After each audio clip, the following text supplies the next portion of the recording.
এটা ছেলে পেলে কিভাবে কোন ধরনের মা বাবা স্কুলে পাঠাবে?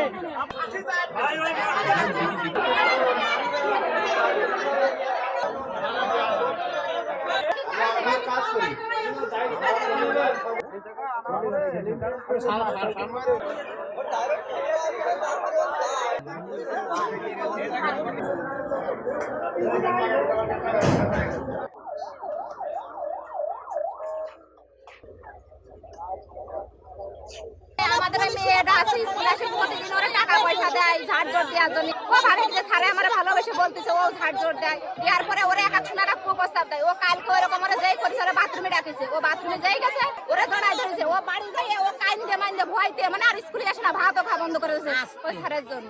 নারী নির্যাতন করেছে স্কুলে 8 বছর বয়স ক্লাস করে পড়ে তাই নেই ওই মাস্টারের লগে এই খুশি করেছে। এর বিচার চাই, ওর ফাঁসি চাই। যদি না এই বড় বয়সের স্কুলে কোথার কসম একটা ছেলেবেলে স্কুলে আসবে না।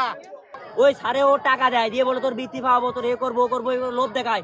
এর আগে ওই স্যারের কারণে অনেক ছেলে মেয়ে এই স্কুল থেকে বাইরে চলে গেছে ভাই। এর কোনো গ্যারান্টি আছে?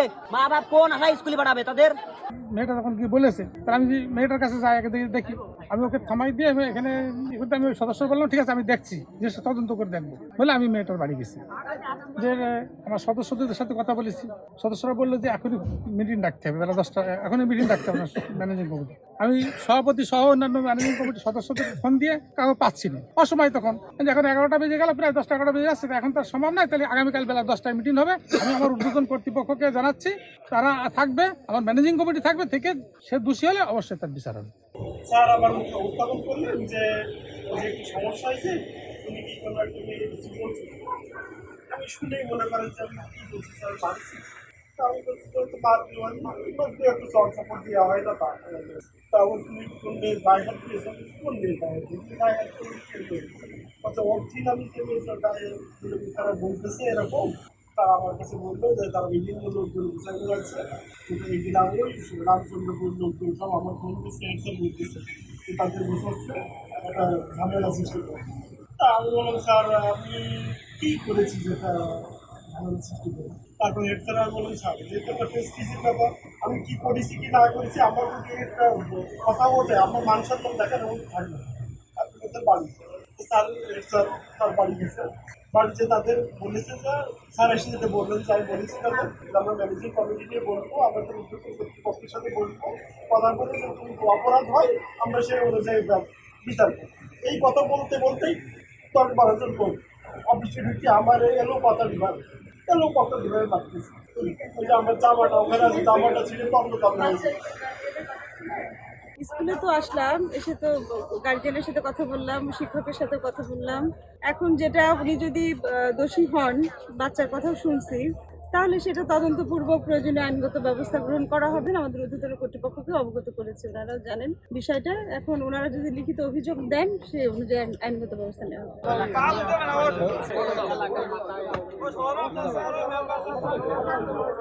টাকা পয়সা দেয়, কেউ কেউ ওয়াশরুমে, হ্যাঁ ওয়াশরুমে যাওয়ার কথা হাতে লিখেছে, লিখে দেখাইছে যে তুমি ওয়াশরুমে যাচ্ছ, স্বয়ং ওর গায়ে হাত, হ্যাঁ স্বয়ং তার গায়ে হাত দিয়েছে।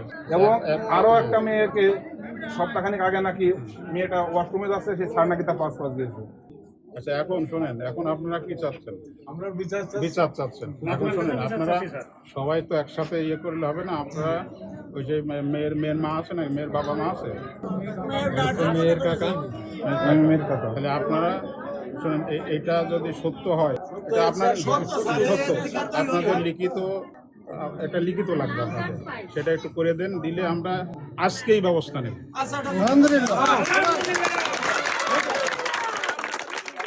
আমাদের দাবি আপনার কাছে কি অনুসারের দরকার নেই, আপনি যেহেতু বলেছেন ওর পরে আমরা বিশ্বাস করে আপনার কাছে দিচ্ছি। তবে আমাদের দাবি যে এই মাস্টারের কোনো মাস্টারই থাকবে না এই স্কুলে।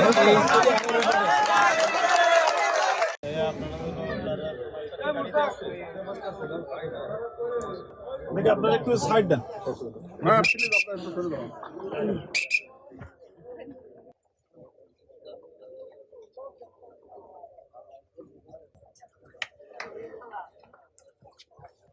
স্যার বুদ্ধি আসেন।